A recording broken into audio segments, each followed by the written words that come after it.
할렐루야. 오늘 그 내면의 상처를 치유하시는 하나님이다. 오늘 이제 히브리서 13장 1절 3절 보면은 그 긴 내용은 아니지만은 여기에 그 하나님의 숨어져 있는 긍휼하심이 이 속에 들어있다는 사실을 우리가 알게 됩니다. 그래서 우리가 살아가면서 여러 상처를 받아요. 저도 마찬가지고 아마 사람이라면은 상처받지 않고 사는 사람은 한 사람도 없을 거예요. 짐승들은 상처받지 않죠. 우리는 영혼이 있어서 우리 그 모든 것들이 틀려서 단지 그들은 감각적이고 본능적으로 이렇게 하지만, 물론 하나님이 짐승들도 사랑하지만 어쨌든 간에 사람은 상처를 받으면서 살 수밖에 없는 존재라는 거예요. 그것이 뭐냐면 인간관계를 통해서 우리는 상처를 받고 상처를 줄 수도 있다는 것이죠. 그래서 보통 보면은 내가 상처를 준 것보다도 상처를 받은 것이 더 기억이 많이 남는 것이 우리의 본성이다, 이렇게 볼 수가 있어요. 어떤 전문가는 이런 얘기를 합니다. 18살 이전까지 상처를 받은 사람들은 이게 풀어지지 않으면은 성인이 됐을 때 이 상처가 지속이 된다고 그래요. 그래서 그것이 결국은 우리를 괴롭히는 경우들이 많이 있어요. 그래서 여러분들도 어렸을 때 받은 그런 상처가 기억이 나고 이것이 나에게 마음에서 계속 떠나지 않는다면은 그건 역시도 치료를 받아야 할 일이다라고 볼 수가 있는 거예요. 우리가 분노 증후군이라고 그런 말을 하게 되는데, 상처가 치유가 되지 않으면은 분노 증후군으로 우리가 살아갈 수 있어요. 자꾸 이런 것들이 일어나면서 다른 사람에게 영향을 주고 내 자신에게도 영향을 주면서 결국은 그 상처가 결과적으로 좋은 결실을 맺지 못하게 만드는 그런 경우들이 많이 있습니다. 여러분, 고통하고 상처하고 다른 것이 뭐라고 생각합니까? 고통은 시간이 지나면 없어져요. 그러나 상처는 시간이 지나가도 남아있는 거예요. 그렇기 때문에 어떤 면에서는 차라리 고통은 떠나보낼 수 있지만은 상처는 계속 리바이벌, 계속 반복이 되다 보니까 우리에게 좋은 영향을 주지 못할 때가 많이 있다는 거예요. 그래서 이걸 우리가 과거에 머물러 있는 사람들이 많이 있어요.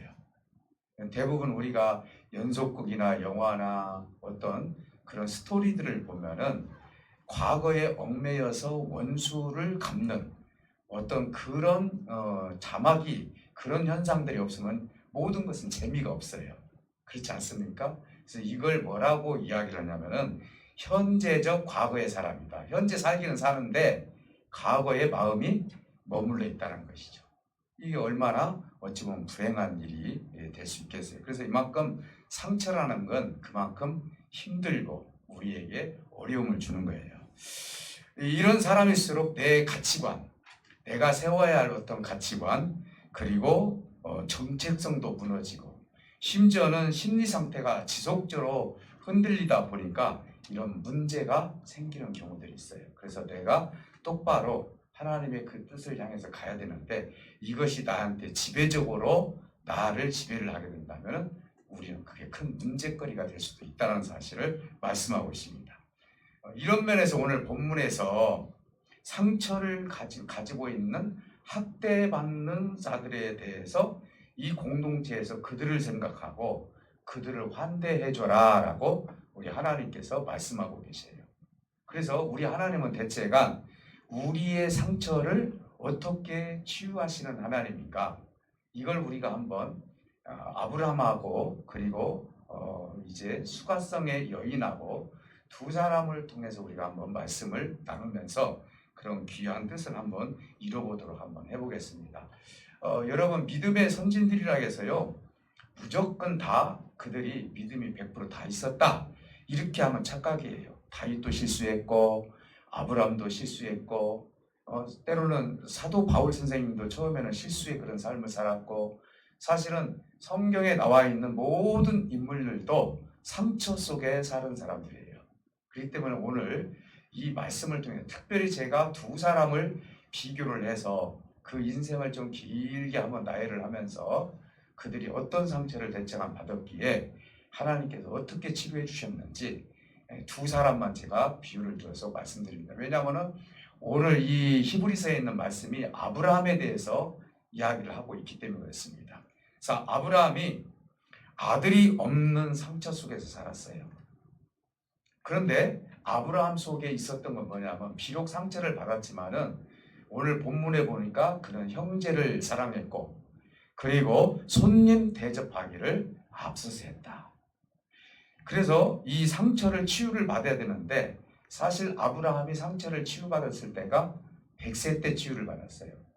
이삭이라는 아들을 낳고 만족스러운 치유를 받았다 이 말입니다. 그렇기 때문에 오늘 이 과정에서 어떻게 하나님이 이 치유를 하셨는지 그의 가정사를 한번 오늘 생각을 해보면서 말씀을 나눠보도록 하겠습니다. 사실은 아브라함은요 갈대아 우르에서 살았던 사람이에요. 그리고 아버지가 데라이고 데라는 항상 우상을 만드는 사람이었고 하나님께서 갈대아 우르에서 하란까지 오게 하셨죠. 그런데 데라의 그 후손 중에서 이상하리만큼 아브라함에게만큼은 자녀가 생산되지 않은 거예요. 시집 장가를 잘 갔어요. 일찍 갔어요. 그래서 이 사라하고 결혼을 하기는 했는데 자식이 없다 보니까 항상 그것이 갈등거리가 되었어요.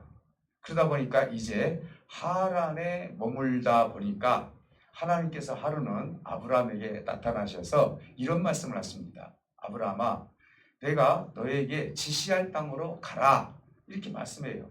그러면서 너로 말미암아 너의 후손이 하늘의 별과 같이 바다의 모래알 같이 너에게 많은 후손을 주겠다 이렇게 말씀을 하신 거예요.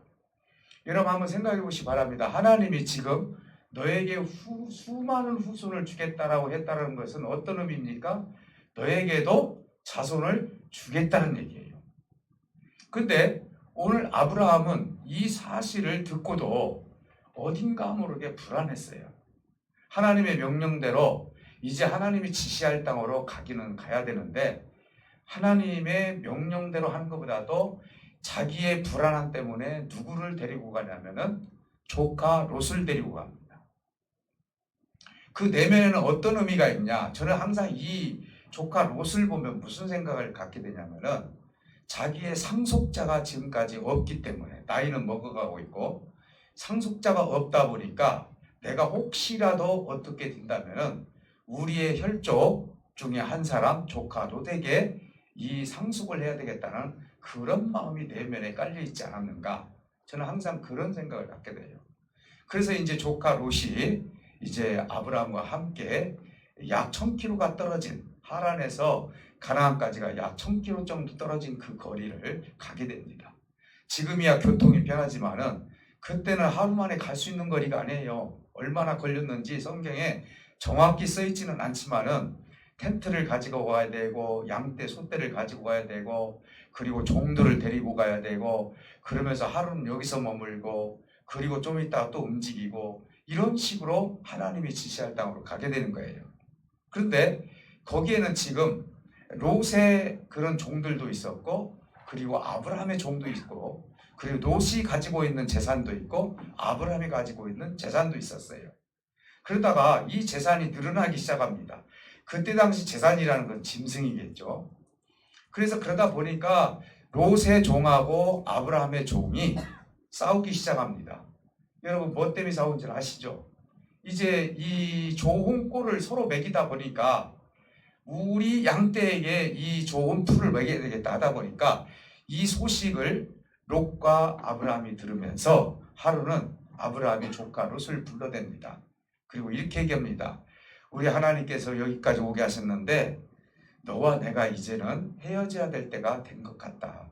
이런 것 때문에 너와 내가 갈등이 일어나서는 안 되겠다. 실질적으로 아브라함 마음에는 너를 통해서 어떤 면에서는 상속자로 내가 지금 생각을 하고 있었는데 이런 문제 때문에 결국은 네가 좌하면 내가 우하고 네가 우하면 내가 좌하겠으니 네가 어디가 좋든지 선택을 해봐라 했을 때 조카 롯이 선택한 곳은 바로 소돔과 고모라 정말 적과 꿀이 흐르는 것처럼 좋은 땅을 선택을 했다는 것입니다. 그래서 결국은 아브라함이 조카 롯을 떠내보내고 나서 그 다음에 보면 어떤 갈등을 가지고 있냐면은 자식이 없는 것에 대한 갈등을 가지기 시작합니다.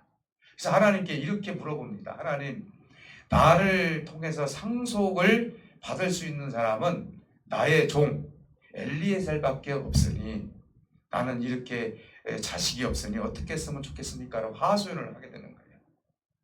그러니까 아브라함 마음속에는 여전히 내가 하가를 떠나서 옛날 그때 당시에는 자식이 있어야 되지 않겠습니까? 우리 때만 해도 자식이 재산 아니었어요. 근데 하물며 성경 창세기에서 자식을 낳지 못한다는 것은 그만큼 힘든 삶을 사는 거예요. 이 이야기를 사실은 아내 사라가 들었던 거예요.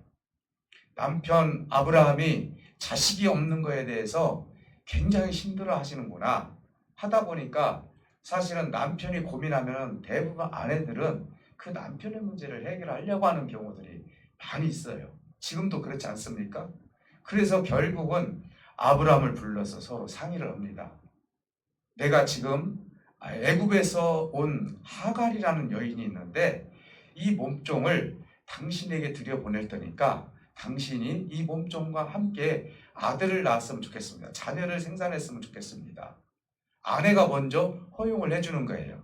그래서 아브라함이 생각했을 때는 그것도 괜찮겠다. 지금 나이는 먹어가고 하나님께서는 내가 이렇게 먹어가면서 자식을 주지 않으니 차라리 이런 인간적으로 봤을 때 합리적인 생각이 참 좋겠다라는 생각을 가지고 이제 이 하갈을 통해서 이제는 임신을 하게 되는 거예요. 근데 문제는 이때부터 가정이 갈라지기 시작한 거예요.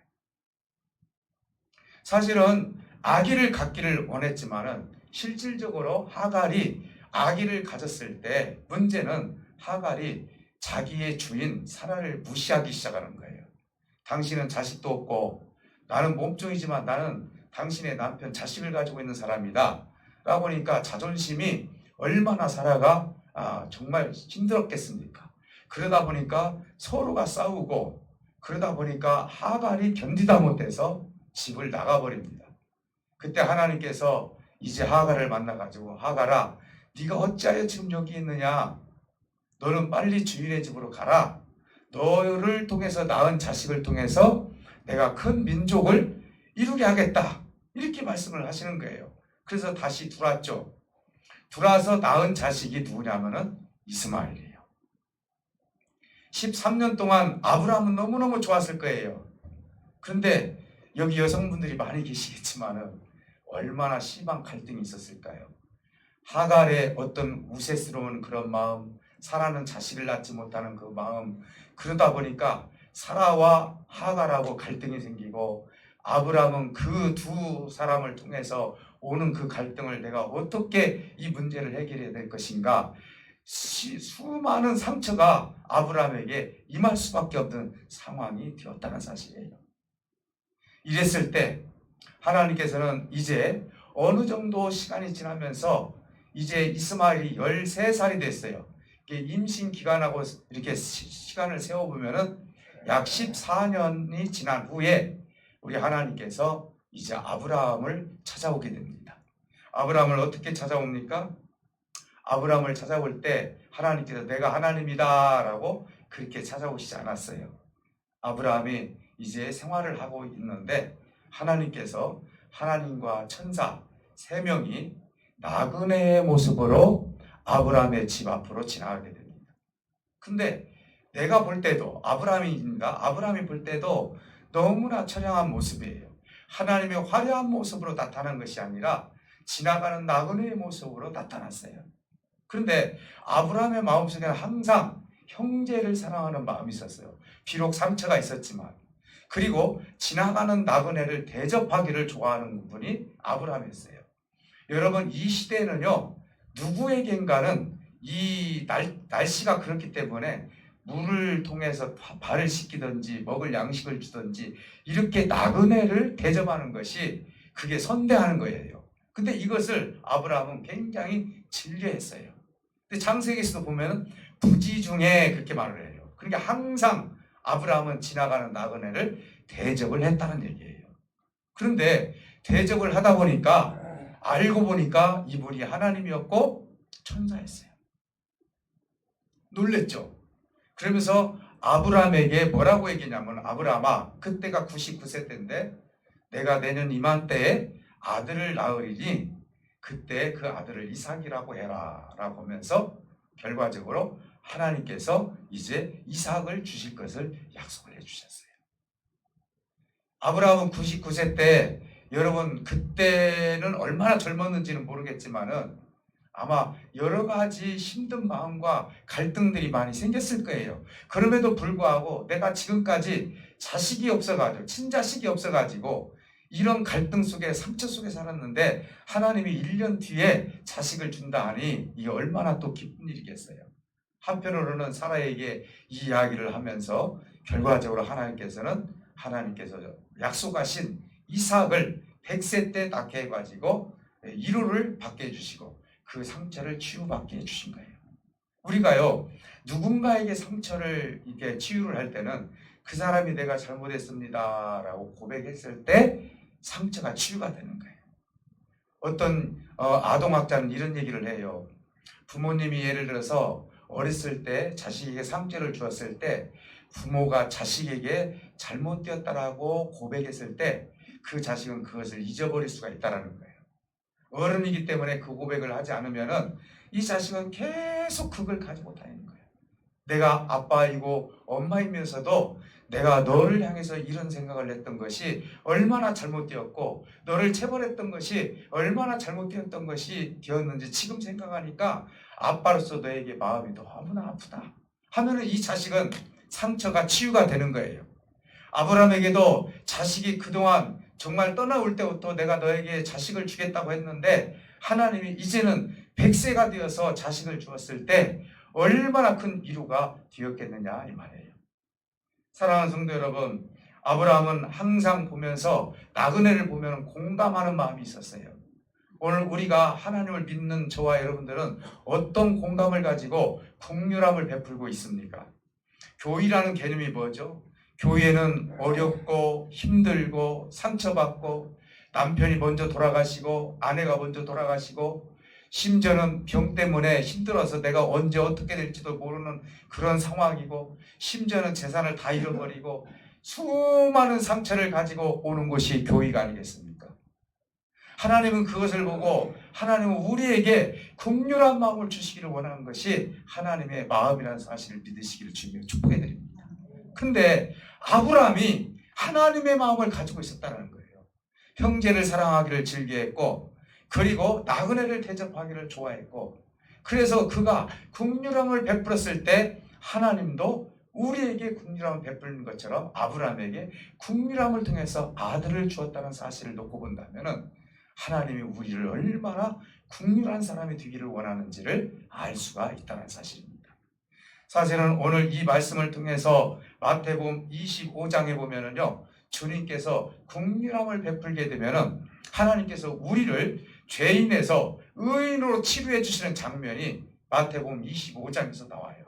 뭐라고 이렇게 나옵니까? 주님이 이렇게 말합니다. 주님 하는 나라에 올라온 사람들한테 너희는 내가 줄인 자로 있었을 때 나를 배불리게 해주었다. 그러면 주님이 언제 어디 있었습니까? 아니다. 우리 주변에 있는 모든 사람들 중에서 누군가가 줄인 자가 있었을 때 그를 배불리 했을 때 그것은 바로 그 어린 배가 고픈 사람을 준 것도 준 것이지만 그것이 바로 나에게 준 것이니 그것이 너에게는 기쁨이 되고 하나님에게는 의로움을 너에게 줄 수 있는 길이다. 그래서 내가 줄였을 때 너는 나를 주었고 목마르셨을 때 물을 주었고 나그네로 있었을 때 너는 나를 대접했고 헐벗고 병들었을 때 너는 나를 받아들였고 이런 지극히 작은 자에게 한 것이 바로 나에게 한 것이니 너의 그 긍휼함을 통해서 너가 가지고 있는 그 모든 죄를 다 지어버리고 너에게는 의로운 자요 의인으로 내 앞에 있느니라라고 주님께서 우리를 치료해 주셨다는 사실이에요. 사랑하는 성도 여러분, 오늘 저와 여러분들은 수많은 상처 속에서 하나님은 우리를 치료해 주기를 원하고 치료를 받은 저와 여러분들이 우리 또한 많은 생명들에게 치료를 주기를 원하는 것이 하나님의 마음이라는 사실을 믿으시기를 주님으로 축복해 드립니다. 그래서 우리 하나님은 여호와 라파, 치료의 하나님이에요. 교회는요, 누구든지 와서 치료를 받고 가셔야 돼요. 교회는 누구든지 와서 치료를 받아야 되는데 오늘날 교회에 와서 상처를 받고 떠나는 사람들이 얼마나 많이 있는지 때로는 마음이 아플 때가 한두 번이 아니에요. 교회는 하나님의 사랑이 있고 하나님의 긍휼함이 있고 하나님이 주시는 은혜가 있기 때문에 저와 여러분들이 하나님으로부터 치료를 받는 것은 당연한 것이고, 치료를 받은 우리가 당연히 서로를 치료해 주는 것은 교회가 해야 할 덕목이고 해야 할 일이라는 사실을 믿으시기를 주님으로 축복해 드립니다. 사랑하는 성도 여러분, 또 한 가지 우리 하나님께서 한 여인을 생각해 볼 수 있도록 하겠습니다. 신약 성경에 보면은요, 예수님께서 한 여인을 치료한 과정을 보게 됩니다. 여러분, 사마리아 땅하고 유대 땅하고 다른 것이 하나 있어요. 사마리아 땅은 옛날에 이스라엘 나라가 지배를 했고 유대 땅은 유대 나라가 지배를 했어요. 그러다 보니까요, 사마리아 땅은 이제 다른 민족들과 섞어지는 일이 있었어요. 그래서 거기는 혼혈아들이 많이 있었죠. 그러다 보니까 유대인들이 사마리아 사람들을 사람 취급을 하지 않았어요. 우리 예수님은요, 사람 취급을 하지 않은 수가성 여인을 찾아가기를 원했고요. 그리고 이 누가 이웃이냐라고 했을 때 예수님의 비유 속에서 사마리아 사람이 강도 만난 사람을 도와줬다라고 하면서 너희가 생각하는 정말 어떻게 보면 인정받지 않는 그 나라 사람이라 할지라도 그 사람의 하나님의 마음이 있다면은 오히려 그 사람이 더 긍휼한 마음을 가지고 있다라고 우리 주님은 그렇게 교훈을 해주고 계신다는 사실이에요. 우리 예수님은 하루는 이렇게 말합니다. 유대 땅에 있었을 때 이런 얘기를 해요. 제자들한테. 이제 내가 사마리아 땅을 가야 되겠다. 주님 뭐더러 거기를 가시려고 합니까? 주님의 제자들 입장에서는 어떤 입장입니까? 그거는 원수 같은 나라이고 우리가 인정하지 않는 사람들이 많으니 갈 필요가 뭐가 있겠습니까? 아니다. 가야 된다. 라고 우리 주님은 제자들의 만류에도 불구하고 한 여인을 만나러 갔어요. 그 여인은 누군지 몰라요. 제자들도 모르고 아마 예수님도 한 번도 만나본 적이 없는 여인이었어요. 그때 어떻게 거기를 초점으로 해서 갔냐 이 말이에요.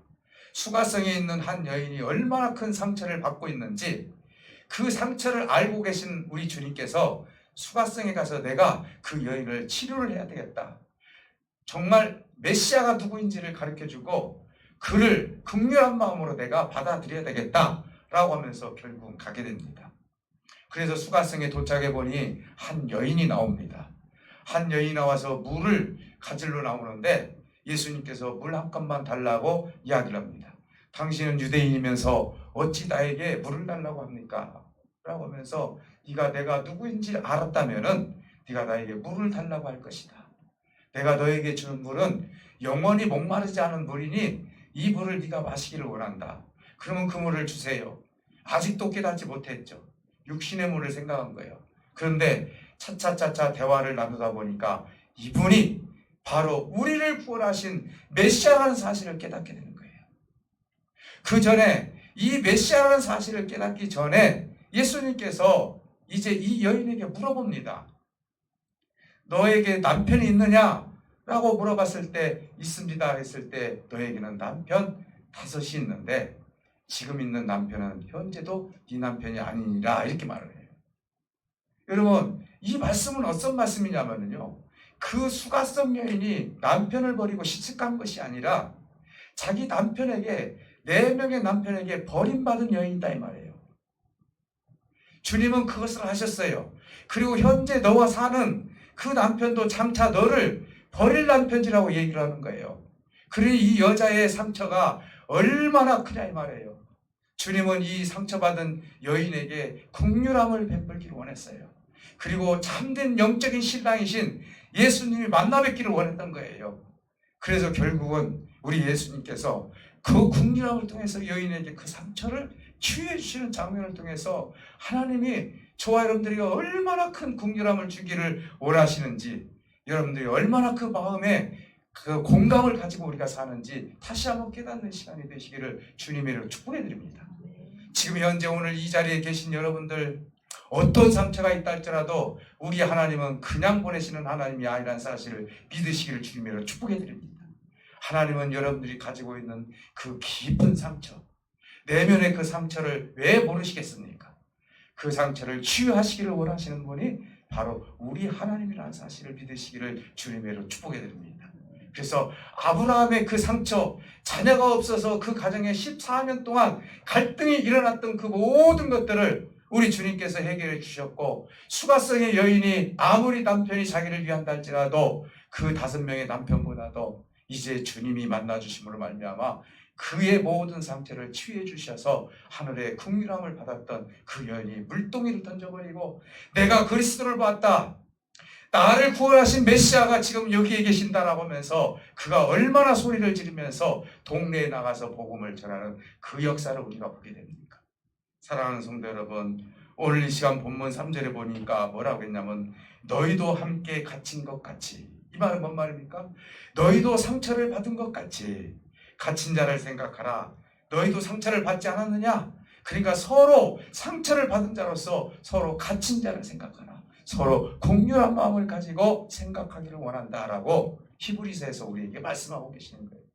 그러면서 너희도 육체의 몸을 가졌으니 이제 학대와 상처와 고통 속에 학대를 받는 사람들을 생각하면서 그들을 위하고 내가 그들을 긍휼하게 베푸는 것처럼 너희도 그들을 위해서 긍휼함을 베푸라는 것이 오늘 주님이 주신 메시지라는 사실을 놓고 본다면 저와 여러분들이 이 공동체 안에서 긍휼함이 없다면 교회로서 역할을 감당할 수 없는 교회가 된다는 사실이에요.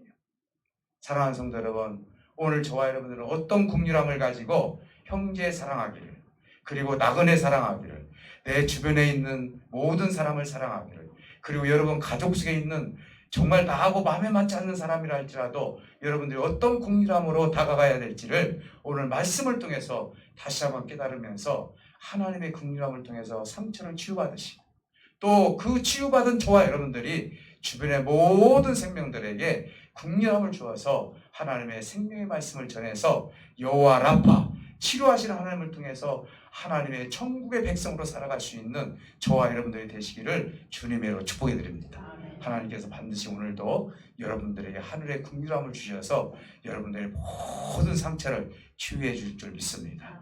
오늘 이 시간 여러분 같이 기도하기를 원합니다. 하나님, 내가 이런 상처를 가지고 있습니다. 여호와 아버지 하나님은 여호와 라파 하나님이 아닙니까? 하나님, 나에게 이 상처를 치유해 주셔서 정말 다시 한번 하나님의 그 귀한 뜻 가운데 세상에 나가서 하나님의 그 은혜의 사랑을 전할 수 있는 우리가 되기를 원합니다. 나도 갇혀 있었습니다. 갇힌 자를 생각하기를 원합니다. 내가 육체 속에서 상처를 가졌습니다. 내가 학대도 받아봤습니다. 아버지 고통 가운데 있었습니다. 하나님, 서로 공동체 안에서 긍휼함을 가지고 여호와 라파 하나님을 서로가 가지고 치유하는 우리의 삶이 되게 달라고 우리 다 같이 기도합니다. 아픈 부위에 손을 얹고 기도합니다.